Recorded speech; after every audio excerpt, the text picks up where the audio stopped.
नमस्कार दोस्तों, आज मैं आपको सपनों के बारे में बताऊंगा।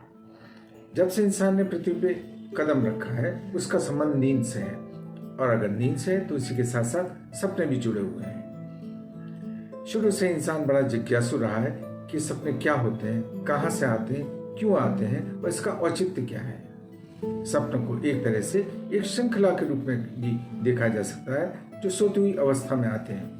इस श्रृंखला में हमारी अनुभूतियां होती हैं, हमारी कल्पनाएं होती हैं, हमारी बहुत सारी इच्छाएं होती हैं, दबी हुई या वो इच्छाएं जो हम किसी से कह भी नहीं पाए। लेकिन कुल मिला के इस जर्नी को हम बड़ा एंजॉय करते हैं। ये एक तरह से ट्रेन की तरह होती है जो रात को सोते ही शुरू हो जाती है, जिसमें हमें ये पता नहीं कि हमारे विचारों की श्रृंखला कहाँ रुकेगी, कैसे रुकेगी, बस चलती जाती है और हमें अच्छा लगता है।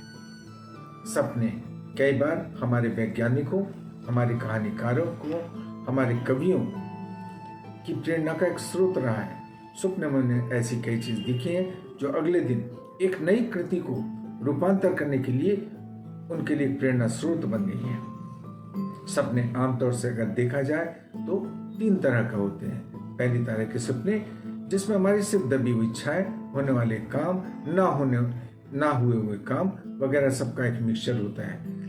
जिसके उदाहरण के तौर पे जैसे हमें नौकरी नहीं मिल रही बहुत कोशिशों के बाद, और हमारा प्रिय नायक शाहरुख खान है, तो हमें सपने में दिखाई देता है कि हमें एक कंपनी से जॉब का ऑफर आया है, और जब हम इंटरव्यू के लिए पहुंचते हैं तो वहाँ हमारा बॉस शाहरुख खान है जो हमें देखते कहता है और ऑफर करता है एक बहुत अच्छी सी सर्विस या जॉब। इस सपने का कोई मतलब नहीं है, लेकिन कुल मिला के हमारे मन लुभावने वाला है तो अच्छा लगता है।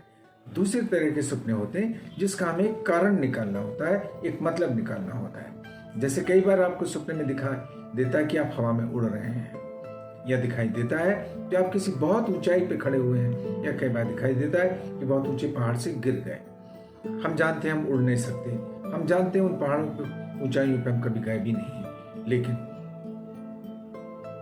ये सपने कुछ कहने आते हैं। जैसे कि अगर हमें महसूस हो कि हम बहुत ऊंचाई पे खड़े हुए हैं, इसका मतलब जो भी हम काम कर रहे हैं उसमें एक सफलता मिलने वाली है अगले 3 दिन के अंदर। अगर हमें लगे कि हम उड़ रहे हैं, इसका मतलब होता है कि हमारे खर्चे हमारी आमदनी से ज्यादा हैं, और वो एक वार्निंग होती है अपने आप को करेक्ट करने के लिए। तीसरे तरह के सपने होते हैं, और इसी से शुरुआत हुई एक नए विषय की जिसे हम ड्रीम एनालिसिस कहते हैं, जिसमें हमें पता चल जाता है परिवार के किस सदस्य के सपने को एनालाइज करके ऐसी बात निकाली जा सकती है जो घर के बाकी सदस्यों के लिए एक वार्निंग होती है या एक संदेश होता है। तीसरे तरह के सपने वो होते हैं जिसमें होने वाली बात हमें साक्षात दिखाई देती है, जो देखती है वैसे का वैसा हो जाता है। कुछ लोगों को ऐसे भी सपने आते हैं। सपनों को कई बार हम लोग ईश्वरीय संदेश पाने का एक साधन भी मान लेते हैं, जिसके जरिए ईश्वर हमें होने वाली बात भी बताता है। कई बार खुली आंखों में भी सपने आते हैं। हमें खुली आंखों में होने वाली कोई बात दिखाई दे जाती है जो अगले कुछ समय बाद, कुछ महीने या कुछ सालों बाद बिल्कुल वैसी की वैसी होती है। कई बार किसी नई जगह जाकर हमें एहसास होता है कि इस जगह को हम पहले सपने में देख सकते हैं, इसका संबंध हमारे पास्ट लाइफ से होता है, वगैरह वगैरह। सपनों को कई धर्मों में एक माध्यम माना गया है, अगर अलग अलग तरीकों से, जिसके जरिए हम पता कर सकते हैं कि हमारे काम होने वाला है या नहीं, या कई सवालों के जवाब। इसकी कई विधि होती हैं, कई मंत्र होते हैं, कई ताबीज होते हैं, जिसका प्रयोग करके हम सपने में वो होने वाली बात देख भी सकते हैं। मुझे अपने बचपन में जब मैं 12 साल का था तो होने वाली बात ख्वाब में दिखाई देनी शुरू हो गई थी। मैथमेटिक्स के वो सवाल जो मैं सोने से पहले करते करते थक जाता था, नहीं कर पाता था, और रात को सपने में वही सवाल आते थे, मैं उसको पूरा सॉल्व करता था, और सुबह उठ के उसकी जवाब देखता था तो सही मिलते थे। ये बरसों तक सिलसिला चला।